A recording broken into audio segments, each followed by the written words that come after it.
So, dito po sa first problem is sabi, retrieve all primary products from the database and organize them based on size.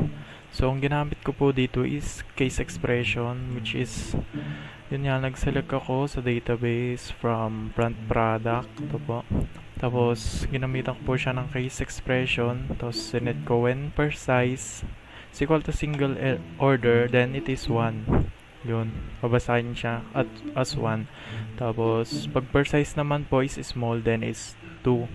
Tapos, pag yung per size naman is large, then is 3. Tapos, ginamitan ko po siya ng order by para nga ma-organize siya by size. So, pag niran po natin is, ito po yung lalabas. So, yung sinet ko pong una is, yung 1 is single order. Yun, sila po yung nauna. Tapos, yung 2 is small.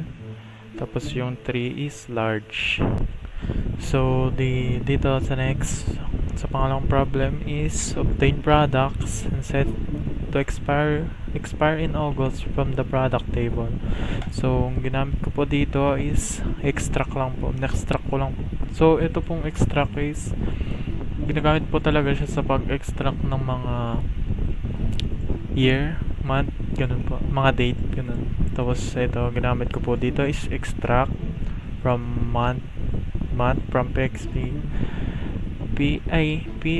date, yun.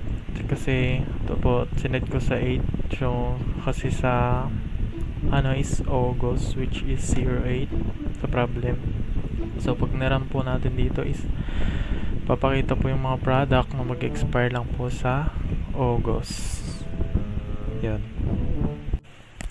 So next is itong problem number 3. Calculate the total sales from the product cart table, including product name, size, and quantity. So, dun is calculate daw tong total sales, including itong product name, size, and product quantities. So, ang ginamit ko dito is group concat. Itong group concat is ginagamit siya para pag-isain yung dalawang expression like product name. Yan, product name. Tapos, sinet ko siya at nag-set ako ng alias as product name. Sa size, group concat ko rin yung size para pag isa-isain lahat as product size. Tapos, sinam ko yung product quantities kasi para lumabas yung total sale. Yan.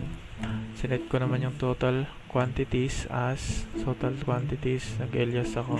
Tapos sinam ko rin yung total as total sales from product cart na table. Yan.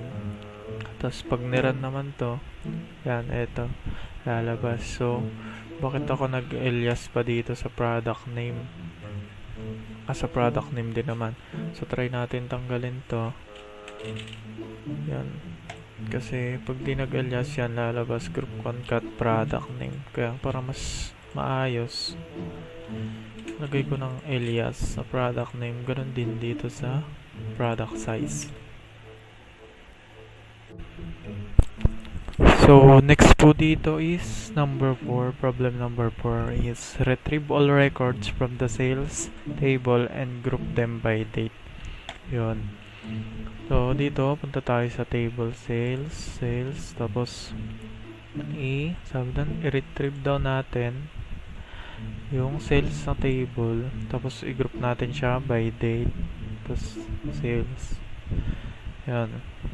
Tapos, yung ginamit kong code dito is, yan, para makuha yung total amount is, ginamitan ko siya ng sum total amount sa total amount. Tapos, nag-alias ako as total sale from sales na table. Yan. Tapos, group ko siya by date kasi sabi doon is retrieve them. Retrieve all records by date. Yan. Kaya, group ko sila by date.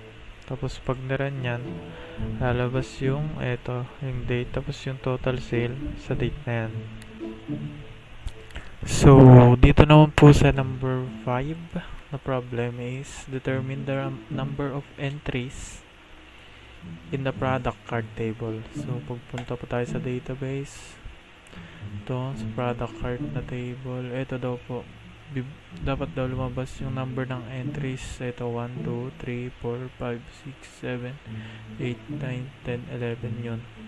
Tapos yung ginamit ko pong code dito is select. Kinount ko lang po yung lahat. Tapos nilagay ko lang as a number of entries. Ito sa product card dito sa table. Tapos pag meron po yan is yun nga po 11.